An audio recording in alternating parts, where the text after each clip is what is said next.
welcome to our podcast. Today we're diving into a charming collection of tiny love stories that hit just the right punchline of life under 100 words, under the weight of a heartbeat, yet bursting with emotion. It all starts with a headline that pulls at the eye: Tiny Love Stories, a full, hiccuping meltdown over nothing, from the New York Times. The article is a modern love feature that invites readers to submit stories so short they're almost baby steps, but honest enough to feel like a full song. The button at the bottom invites new voices, right down to the site's newsletter and a TV series fed by the same stories. First is Ashley Womble's piece, where she straightaway confronts a family mystery. Her daughter's birthday is just 3 days after the passing of her late brother. Ashley had always felt the mood shift when she hung lanterns and packed gifts.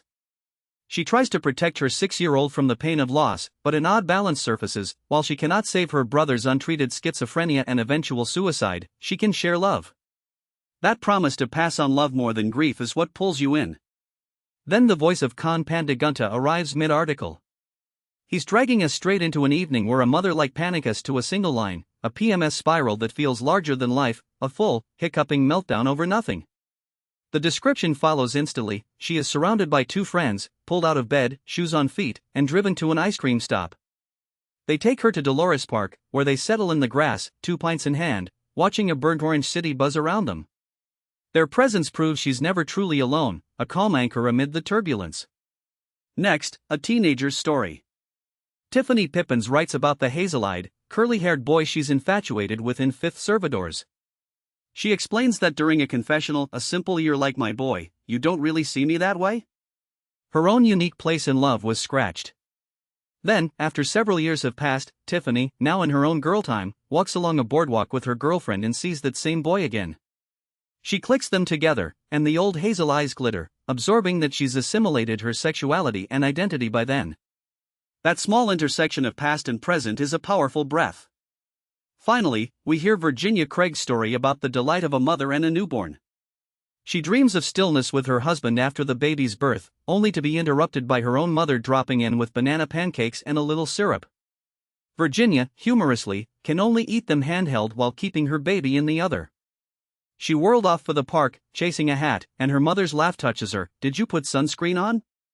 V then phoned a reminder: "Yeah, on the legs, not on the play on, but you." That small joke is a love note. The real thread of this article is a quiet insistence that love is never a monolith. It can be a recorded memory of a brother, a comforting presence of a friend, a reacquaint acceptable truth of a past crush, or the sweet mess of a mother-baby moment. It is an array of micro-mosaics that, together in a dozen lines, map the fuller map of life. These are short, but they echo the thought across the modern love section: you can share love in even the smallest of stories.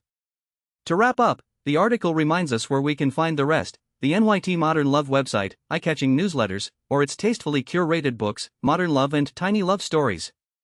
And if you're still hungry, you can beam the show on TV or download it as a podcast on iTunes, Spotify, or Google Play.